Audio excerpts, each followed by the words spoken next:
question I get all the time out there, guys, is what type of rack should I buy? And that's a great question. And in my opinion, you want to look at three factors. Number one is, what level player are you? Are you more of a beginner? Are you intermediate? Or are you advanced? Number two, you want to think about, what style do you like to play? Are you someone who likes to take big, aggressive swings at the ball? Are you someone who likes to go to the net a lot? Or are you someone who is more of a counter puncher who likes to use your opponent's pace to your advantage? And number three is price, right? Last but not least. And the good news is, on the price, buying the most expensive racket isn't always going to be the best for your situation. So let's think about if you're more of a beginner style player. Let's take a look at that. What should you be thinking about? Number one is, don't think that you got to go break the bank, but don't be too cheap either. And let me take a look at both scenarios. Guys, going out and buying the most expensive racket doesn't mean that that's going to help you play your best tennis. And on the converse side, going out and buying a cheap racket because you don't think you're good enough for a better racket, that's not a good way to go either. In fact, that can be dangerous. First of all, just playing wise, I would have a tough time keeping the ball in play with a lot of the rackets that are, very cheap that you might find in a Walmart per se.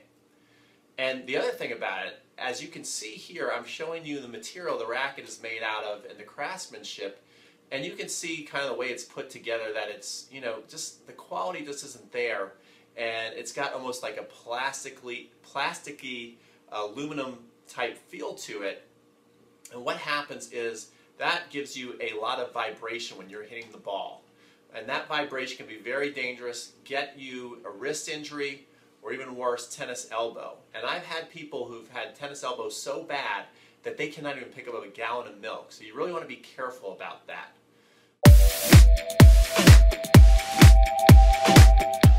So we have a couple really good beginner rackets for you that you might want to try out. Right here we have a Wilson racket, and we can just see by the craftsmanship that in the grommet area it's a lot better put together, and the frame in general is just a lot more sturdy. The material is much better, and so it's going to allow you to swing through the ball very easily. You don't have to hit the ball really hard to get a lot of power on the ball, and it's going to really protect your arm, which I think is very important for beginners. Next, I got a Prince racket here, and this is a little bit step up in price. The other one we had out was $89. This is $129. It's very, very well put together up in here. And the large head frame also allows you to where you don't have to hit right in the center of the racket, the sweet spot. You can hit more out in here, and it's still going to travel off your racket really nice, really smooth, and there's not going to be any vibration here. It's going to be really nice where you hit the ball and play great tennis.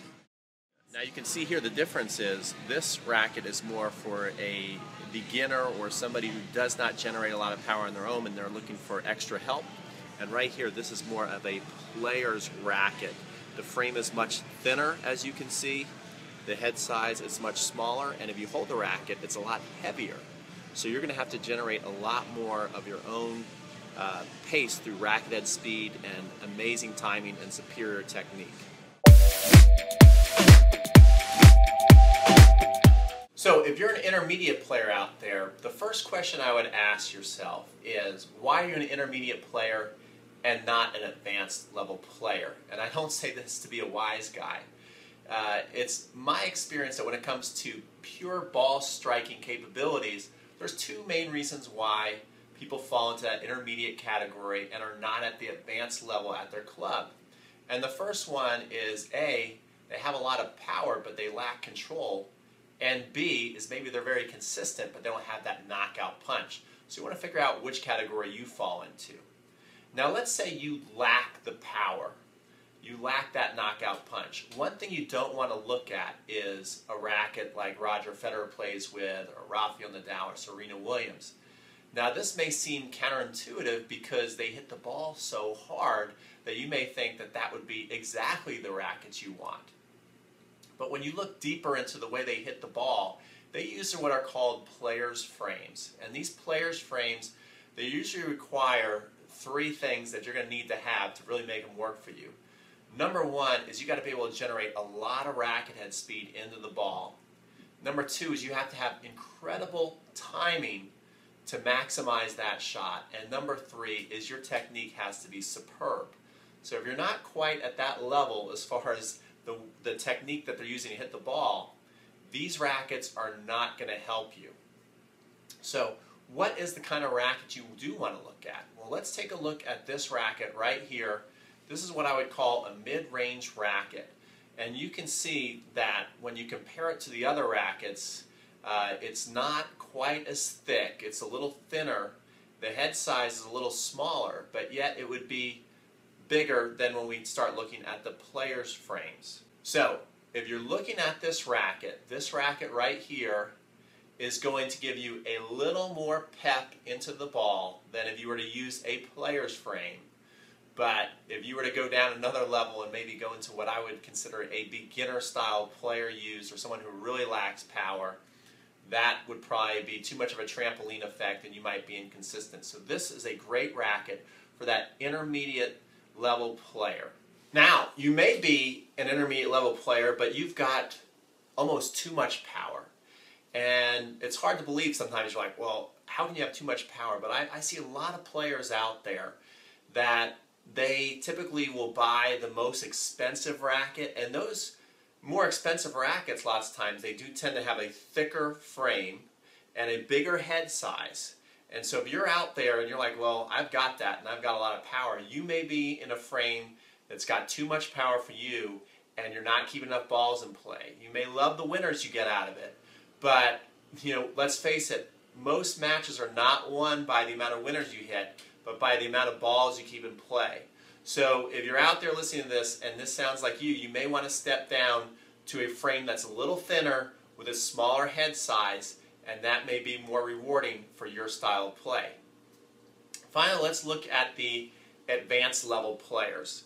Now, you want to play, you typically have a lot of pace and you're probably looking for more control, and so you will play with a player's frame like the one we're looking at right now. Notice that this is the thinnest frame we're showing.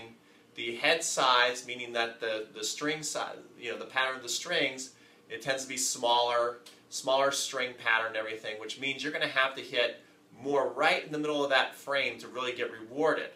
Now, I've seen some people who just, because they are a better player and they know they can play the player's frame, then they're definitely looking at their favorite players like a Rafael Nadal and Roger Federer and Novak Djokovic, Serena Williams. Be careful not to just go after your hero's racket. The one example comes to mind. I had this kid. He was fantastic as far as the way he looked and stroked the ball. He looked just like Federer, and of course he had Federer's racket. It was his favorite player. And there was one problem though. Although he looked beautiful when he hit the shot, he was not Roger Federer. He did not have that specific timing, and he tended to spray balls and not get enough balls in the sweet spot, where it would have been much better off for him to play with a frame that had a little bit larger head size. So when you're looking at picking a frame as a player's racket, they still do vary when it comes to, stiffness versus flexibility, the head sizes, all that kind of stuff. There's still that variance within the player's frames. So what you want to do is make sure you experiment and pick out the one that's best for you. Just don't pick out your favorite player's racket. And finally, guys, I want you to write down this little phrase: try before you buy. The beautiful thing about buying a tennis racket, it's one of those few purchases in life where you can really demo and try it out before you have to buy it. They have demo programs, whether you're looking at a place online like Tennis Express or Tennis Warehouse, or you go into a sports authority or a local specialty tennis shop. They typically all have demo programs to where you put down, maybe $30. That's going to go towards the purchase of your racket. They let you take out 2 or 3 rackets at a time, and then you can demo those rackets and usually typically bring them back in 2 or 3 days. Now the great thing about this is you can really start to narrow down your favorites, and you want to do that. You just don't want to play with a racket one day and decide, oh, I played so good today, I'm going to go right away and buy this racket. Really take your time on the demo program and make sure you want to practice with it. You want to play a practice match with it, maybe even play a league match with it, and keep whittling the field down until you come to your 2 or 3 favorites, and keep working with those until you know for sure you have the right racket. So I hope you enjoyed today's video. We'll be back with future racket reviews and really break down the difference between a player's frame, intermediate, and your beginner frames. We'll kind of put those into 3 different videos for you. But if you have questions in the meantime as far as like what brands are the best, or what grip size should I have, you know, what are the best strings for my game, feel free to comment below, ask those questions. I'll do my absolute best to answer each one. Also kind of tell me a little bit about your game, you know, say, hey, I'm a beginner and I'm, you know, trying to figure out what grip size I should have or what string I should have, or I like to hit big top spin. Put that below and I will do my best to kind of give you a general answer. Of course, you've got to figure out what's ultimately best for you. So I hope you enjoyed today's video. Please like and subscribe so you can see future videos I do. I try and do a video a week. And take care. I hope you enjoyed this video.